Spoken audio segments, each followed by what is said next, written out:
एक लड़का बस का इंतजार कर रहा था कि अचानक उसकी नजर एक बूढ़ी दादी पर पड़ी जो व्हील चेयर पर थी और दरख्त के गड्ढे में फंस गई थी की मदद की। दादी ने उसकी बहुत तारीफ की, लेकिन जैसे ही लड़का जाने लगा, दादी की व्हील चेयर फिर से गड्ढे में जा गिरी। दादी को इस कदर मुश्किल में देखकर लड़के ने सोचा कि जब मदद की है तो पूरी मदद करनी चाहिए, और उसने उन्हें घर तक छोड़ने का फैसला किया। जब उसने सुना कि दादी ने घर वालों को फोन करके अपनी खैरियत की इत्तला दी है, तो वो मुकम्मल तौर पर बेफिक्र हो गया। रास्ते में दोनों खुश गपियों में लगे रहे। जब दादी को पता चला कि लड़के को जानवर पसंद है, तो उन्होंने कहा कि उनके घर दो नन्हे कुत्ते अभी अभी पैदा हुए हैं, अगर वो चाहे तो वो उसे एक दे देंगी। ये कहते हुए उन्होंने मोबाइल में तस्वीर भी दिखाई। लड़का बहुत खुश हो गया और जरा भी खतरा महसूस न कर सका।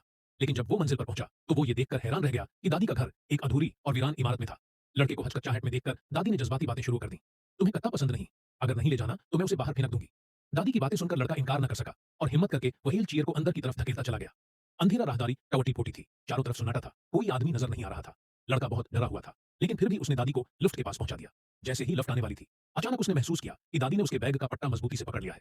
उसे फौरन कुछ गलत होने का एहसास हुआ और वो कोई बहाना बनाकर वहां से निकलना चाहने लगा, लेकिन अब बहुत देर हो चुकी थी। दादी अचानक व्हील चेयर से खड़ी हो गई। उनके चेहरे के तासरात फौरन खौफनाक हो गए। लिफ्ट के दरवाजे खुले तो अंदर से चंद ताकतवर आदमी बाहर निकल आए। लड़का पूरी ताकत से बाहर की तरफ भागा। वो तकरीबन बच ही गया था कि बाहर छिपे एक साथी ने उसे पकड़ लिया।